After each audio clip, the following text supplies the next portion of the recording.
attacker. But she survived, remembering every details, and went on to solve her own case, finally putting an end to Dennis L. Bradford's reign of terror.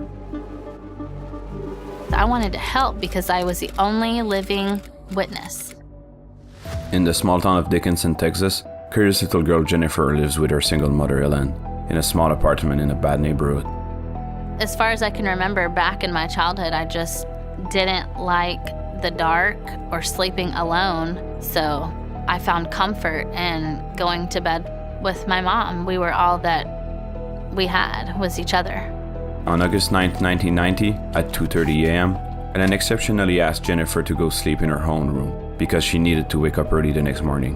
Jennifer went to her room and read until she fell asleep. In the morning, Ellen can't find Jennifer, and the window of her bedroom leading out to the parking lot is wide open. Sometime early Friday morning, 8-year-old Jennifer Schuett was abducted from her apartment bedroom.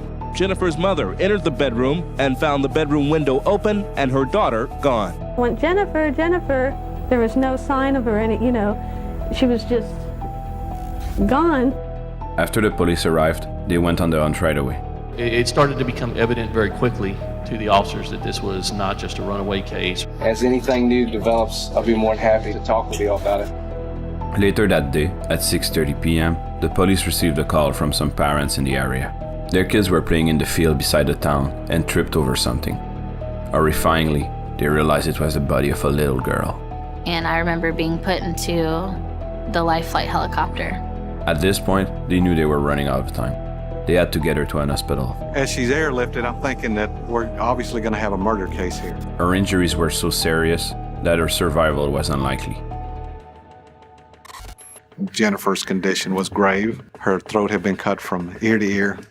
We felt that she probably would have been sexually assaulted. And really then, at 8 years old, you don't really understand what rape means. She was in such an horrific state that they barred her mother from entering the room. And you could see, that she was very fearful. Inexplicably, her attacker missed all major arteries in her neck. It was big news in the tiny town of Dickinson, Texas. Jennifer's mother was frantic. It's just been us two together.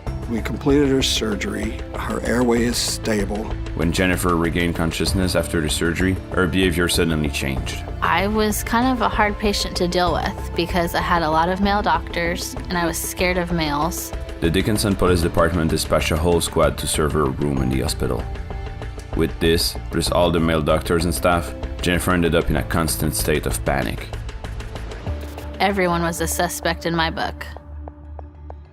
One weird detail at the time was her distrust of any and all police officers. But this fact would end up making much more sense once Jennifer started to share her side of the story. With Jennifer, we knew that we had a survivor that couldn't speak. The challenges were to extract information from her. Now we're talking about an 8-year-old. Jennifer wasn't able to tell the investigator anything directly. Since they had no other choice, they handed her a notebook and some pens and asked her to answer the question in writing. It was mainly me writing notes to my mother, and then she would hand them to the officer outside. She was only 8 years old, but considered very intelligent for her age. She was very detail-oriented in the way she described the events. So after falling asleep in her bedroom, she woke up in the arms of a stranger. He was running with me, carrying me down the sidewalk, and I immediately tried to scream, but he covered my nose and mouth. He whispered to her that he was a police officer and that she needed to calm down. Then they got into a car and he held her on his lap as they drove away. At this point, she knew something was wrong. On one hand, she knew the police were the good guy, but on the other, she has been told to never trust a stranger. As a child, I wanted to believe him, but the part of me that was scared of the dark knew that there was something really wrong here.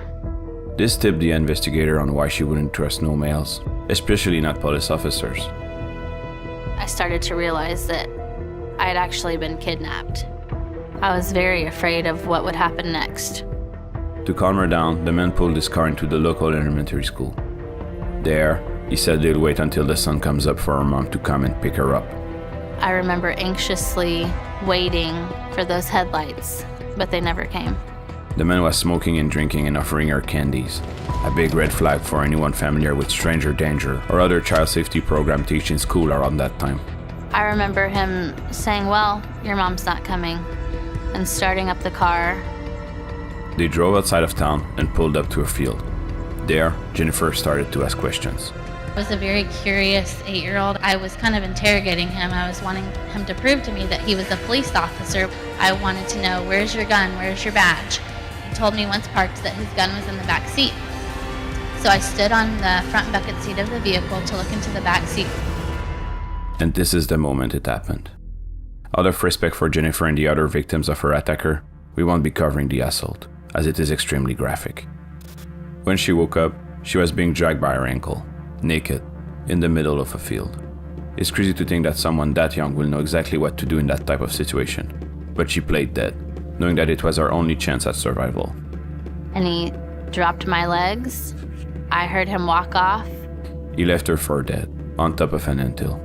As the sun was coming up, she could hear children playing and dogs barking around in the field. I realized I couldn't scream. I had just enough strength to throw my right hand on top of my neck. And I looked at my hand and it was full of blood. At this point, she was drifting in and out of consciousness, but the fire ants kept biting her and waking her up.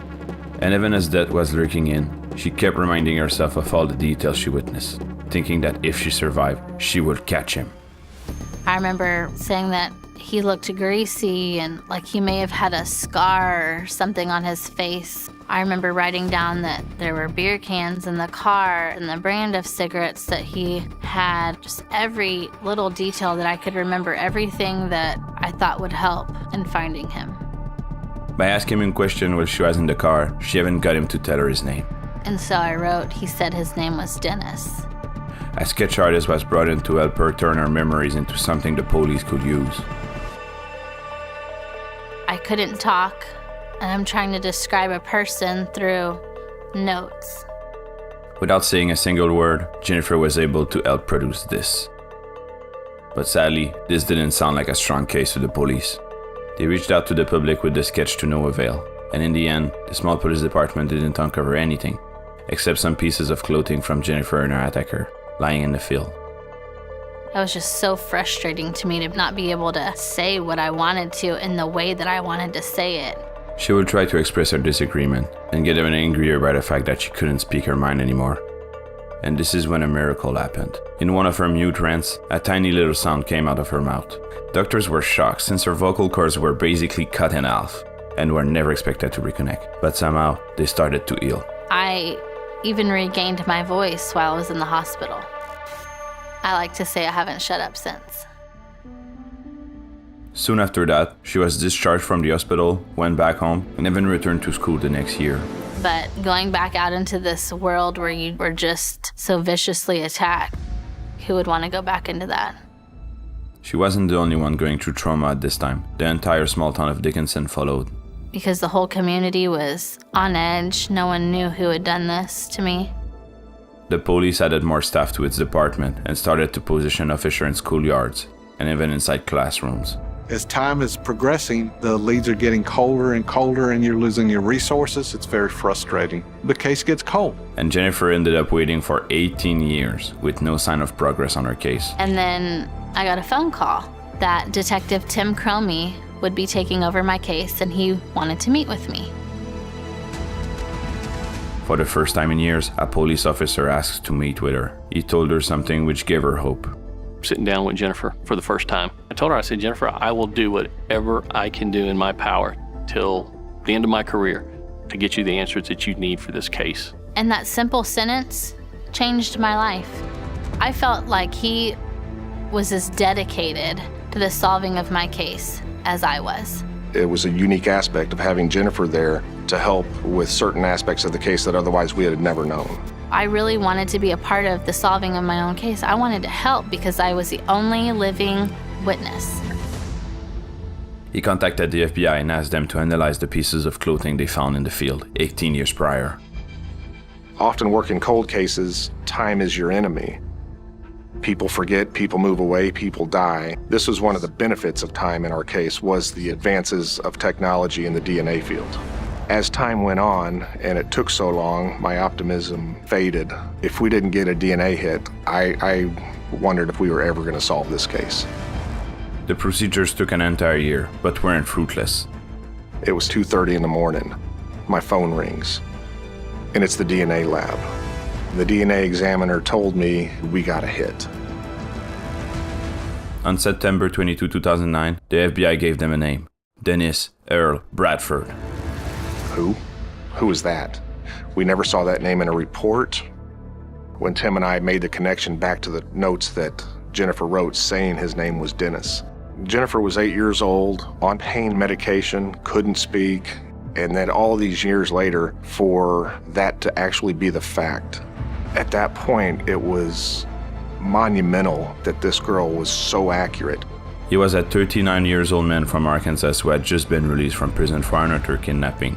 Only 6 months after Jennifer's abduction, he was arrested for attempting to sexually assault another woman in a bar. 7 years after the first abduction, the man went for another woman, choked her, and pulled a knife to her throat, just like he did to Jennifer. And it was from that sexual assault that his DNA was put into the national database that ultimately matched back to the evidence we submitted. They also received a copy of his driver's license from 1990. As you can see, Jennifer's sketch and the driver license picture are a perfect It was match. almost as if drawing a sketch based on that driver's license photo. It was that accurate. Soon after, the police got a warrant and arrested Dennis. When they called me that morning and told me that they really arrested this person, Dennis Earl Bradford, it was the most surreal moment of my life. We were hoping, most importantly, to get a confession. We didn't want there to be any way this could be beat in court. Forgive me, Mama. I was the little girl out of that window. I put her in my car, and she was freaking out that I told her, please just don't worry, it'll be all right. I told the little girl that I was a police officer. I pulled off on this little road. And the little girl, she was so scared.